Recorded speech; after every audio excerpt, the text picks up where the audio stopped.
As promised, here is my assortment of reserve list graded cards. Hoping they'll find a good home in the Rudy vault next to the washing machine, of course. Well, my love for Magic hasn't dissipated since taking up the game in '94. Sometimes life encourages us to focus our efforts and finances in a different direction. So I have a huge Black Lotus tattoo on my arm, so I'll never be without Magic one way or the other. Appreciate all the laughs and insights, proving yourself to be a kind-spirited, kindred spirit, and appreciator of the game. Hope you're around for many years to come. Feel free to share in a video. Thanks, Jesse. I don't know if you can see this video. It's been... So this transaction took place at the beginning of 2025, I think. So you're probably going to watch this video.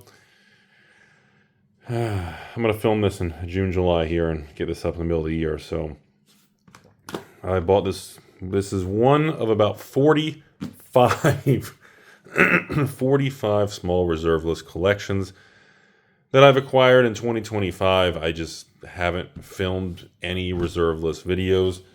I don't feel like you guys want to see any of it. I feel like there's no demand or desire to even talk about old Magic.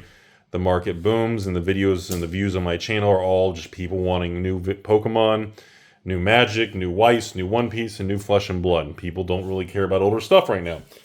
So I'll give it a shot. We'll put one out here. So this is being filmed in June of 2025. And first thing in the video, we got some raw dual lands. We got a couple raw revised duels, all in played condition. None of these are gradable. Definitely very well loved and used over the years. Authentic and nice. A couple plateaus here. The old Savannies, the old Scrubbies, and the old Bayou. This is going to be a tough video to make. It's been a long time since I filmed one of these things. I don't think I filmed one of these videos probably since last year. I mean, prices are the same. Nothing's gone up. The market's a sagging ball of Rudy's hopes and dreams, right? So we got some beautiful revised duels from the past here. Brings back good memories. Over here we have Unlimited Natural Selection, graded in a Beckett 9. I will probably crack this out of the case. Here's a good one for you guys. We have Antiquities. Haunting Wind, U3 on the print sheet. Uncommon, shows up 3 times. Gold, Beckett 9.5. Ooh la la. And you know the funny thing about this? This is Haunting Wind is similar to Gate to Phyrexia in Antiquities. Little anvil there, 1994. Old cards don't have the date. And this was one of the older cards that people spec'd on during the reserve list boom of 2021 era.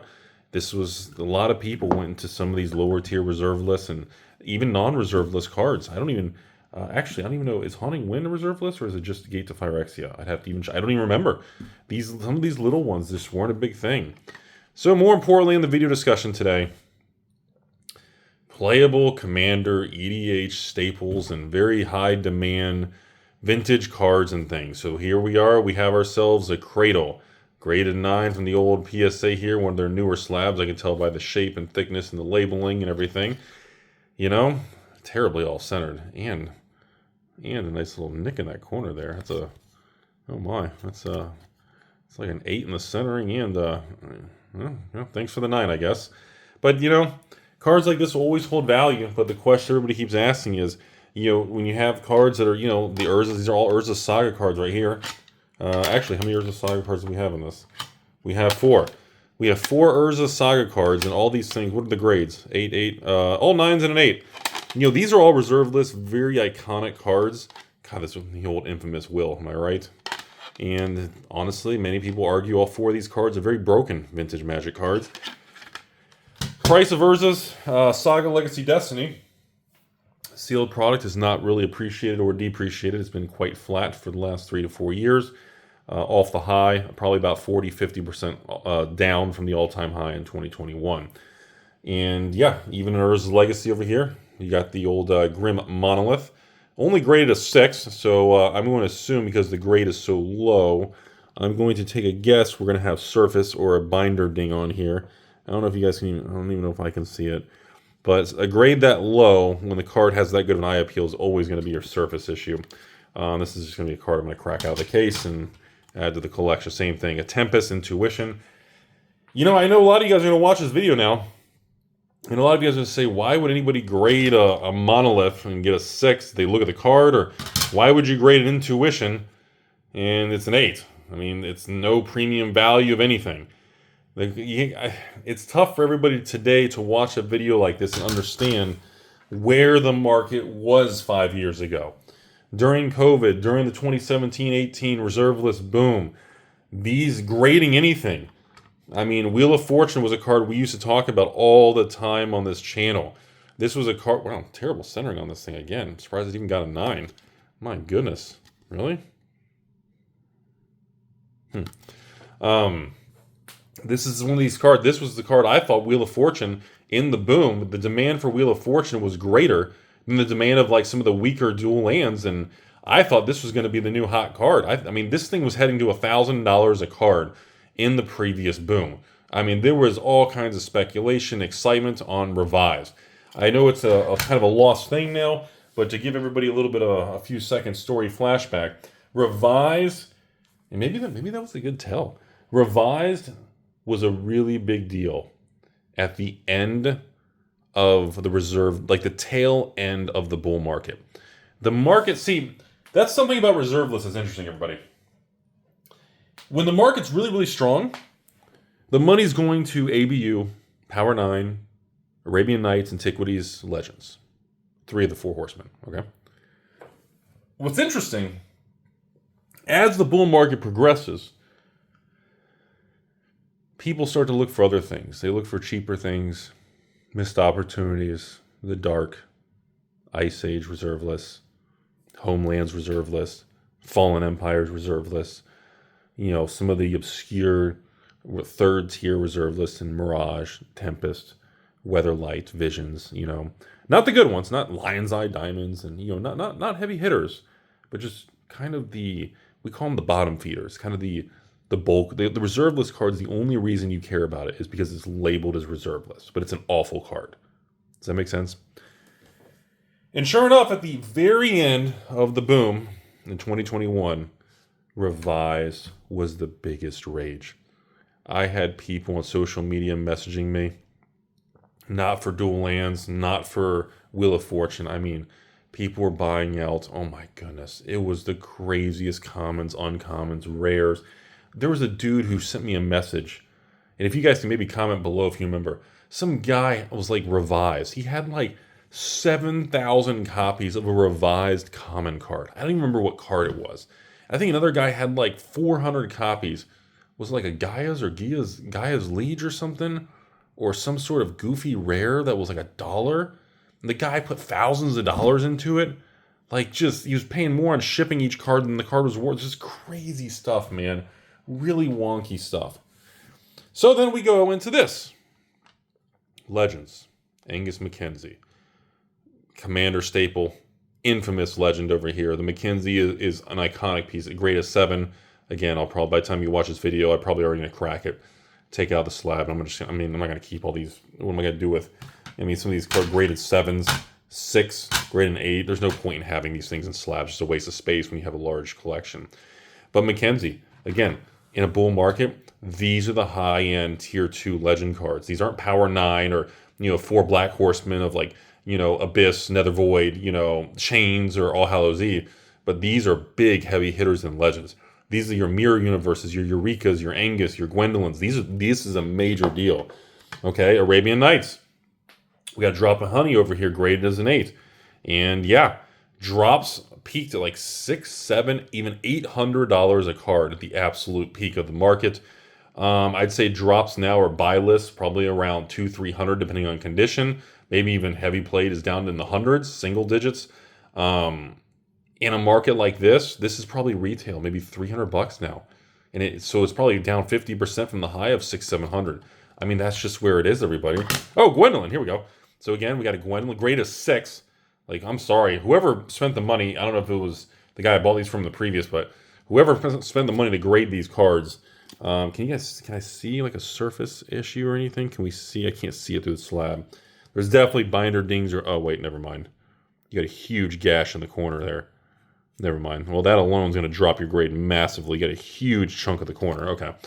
I mean, I don't know, PSA charges big money on grading cards nowadays. And I mean, you're not going to grade cards for 10, 15 bucks. And why you would grade some of this, this tells me that these were graded in the bull market, because nobody's going to do that now. Oh, look, next card is All Hallows.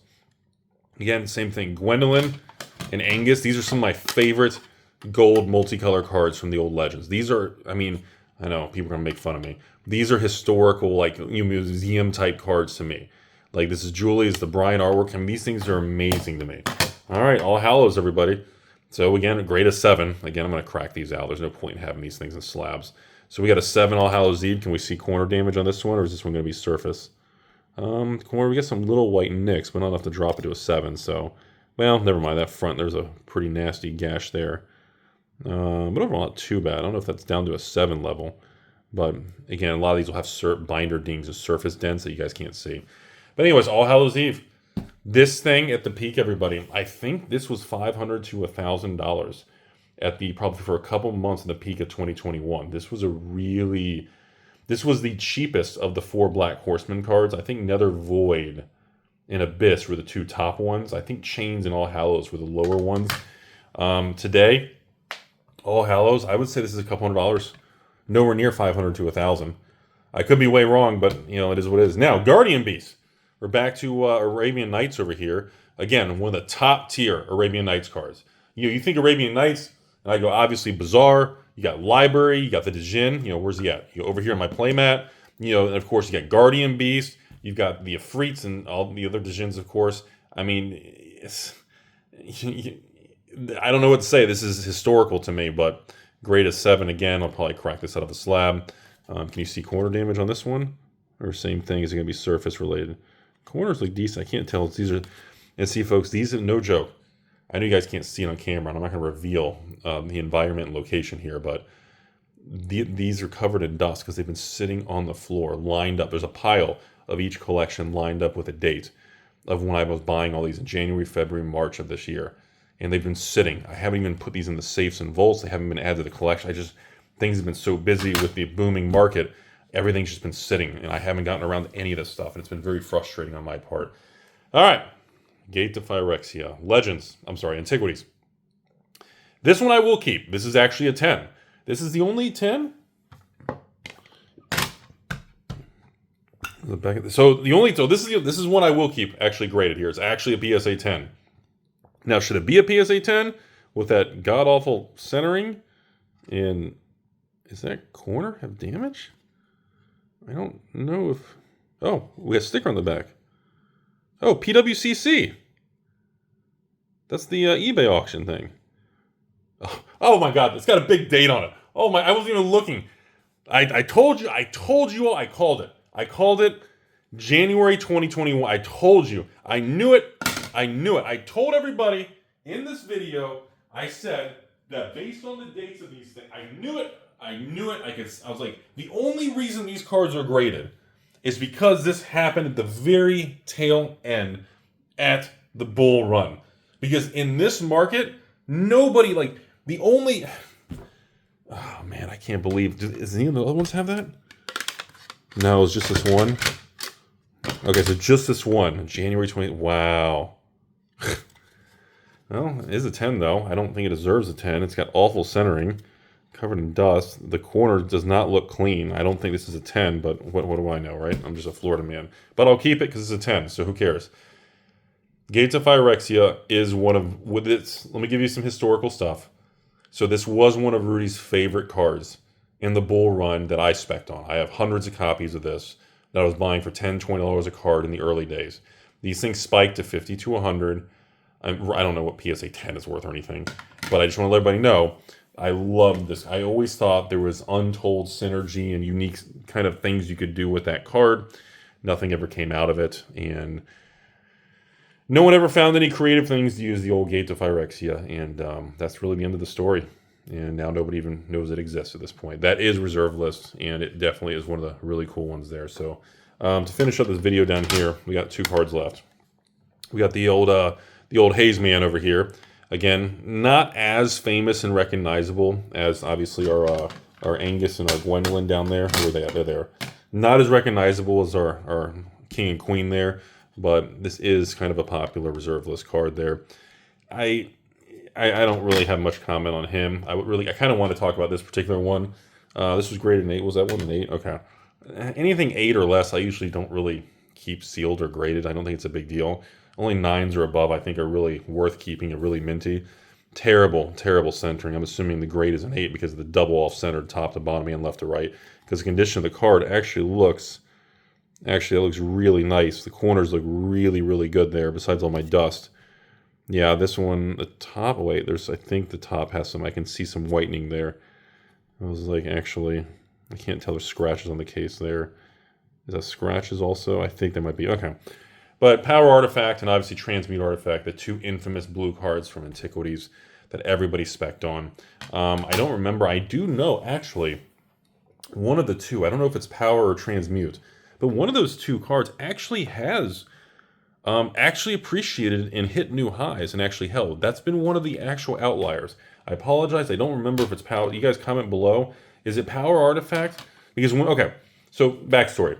For the last 10 years, when I was accumulating my couple hundred cards of Power Artifact in Transmute Artifact, buy list was usually $50, $75, and they retailed for about $100 to $110. Okay, they were that price for years. And again, they're not rares; they're uncommons. Okay, does it even say that on the PSA slab or anything? I don't think it says. I don't think there's anything really on a PSA. It's just the name of the card. Okay, Magic Gathering. Yeah, whatever. But one of these cards actually went to $300, $400, $500. And I think even today, either Power or Transmute is actually like $300 or $400. It's actually holding the all-time highs. That is one of the only cards in like Antiquities and like in the Four Horsemen sets that's actually still at record highs and actually quite strong in a bad market. So that's a very interesting example. I apologize. Somebody comment below. Is it Power or Transmute? And I'll mark your little comment. I know that's been a very surprising thing, but also even in Antiquities. Well, cards like these other gold ones, multicolor Angus, it's always a fun card. Gwendolyn. I mean, unless you're old fart, it doesn't. See, the thing is, we're in a situation now where like 50% of the views in this channel are probably going to be people saying, "Wow, Rudy's looking at old cards. That's never happened before." Like, there are going to be people watching this channel right now who are like, "Wow, I only come here for Pokemon. Why? What is this old stuff he's looking at? These are weird and ugly." Like, you're gonna see that. Well, maybe in between the memes and washing machines and stepsisters, but you know what I mean. And of course, there's other people that are going to be looking at stuff, going, "Oh my God, I heard about the Cradle. I heard about that card before, But I don't think 2025 YouTube viewership really is passionate or really cares about cards of this era. And this is kind of a test video because I think the views are going to reflect the lack of interest in the bear market. Because it is a really funky thing where you can go online and you can actually look at like Pokemon, Poketubers, Magic, vintage, new box openings. You can actually tell the strength of the market based on YouTube views. In the bear market of Magic of 2022 and 3, when new product was all garbage from the crash in Magic 30, the views on box openings, the views on collector box openings, they were awful. They were just bad, man. And now, well, in 2025, if I could get around actually doing like a Final Fantasy collector box opening, you would see the views would be through the roof, which I actually do plan on hoping to do because I really want to see those cards. But that's the situation we're in. This is the new era. I wanted to make a very small little throwback video. And I don't know what's more weird. The fact that I'm finally filming this short video with you guys, and this deal and this tiny little collection was bought 4 to 6 months ago. And I'm like, well, and you can tell, and any of you guys have been around this channel a long time, you can tell my attitude, my tone, and my discussion towards these cards today is going to be very different than if you watch an old vintage collection buy from 5 years ago. And I think that's a reflection of me deep in the card world every single day, and I look at these old cards and look, I look at this stuff and it makes me happy. That's why I still buy them. If you have an old collection, AlphainvestmentsLLC at gmail.com. Do you have reserve lists? Are you looking to buy Final Fantasy? Are you looking to do this stuff? Send AlphainvestmentsLLC at gmail. PP, pictures and prices. Send me over and say, hey, Rudy, I got these 3 cards. I've got a whole set of this and a whole set of legends or that, and I'm looking for X amount of money. Can you hit the mark? How close can you be? You know, I'll reply, and I'll tell you yes or no, see what we can do. But yeah, that's the world we're in. It's beautiful to look at these things, and you know, like when I look at even a cradle, man, like even the artwork on these things, or like the old actual artwork on, I'm like, to me, not even just the Gwendolyn, like you can't even legally, Wizards won't even approve of like a power woman like this who's seductive and a succubus, and like Wizards won't even have a power woman like this on a card that looks like this with her position. Look at her legs. Look at her position right now. Look how she's just taking over and just yanking this guy, doing what she wants. Like, you know, then the evil stuff. How like you don't have this stuff anymore. It's just not real in 2025, and that's, you know, the past of this stuff, right? That's all I got. Seems like a pretty terrible video, but whatever.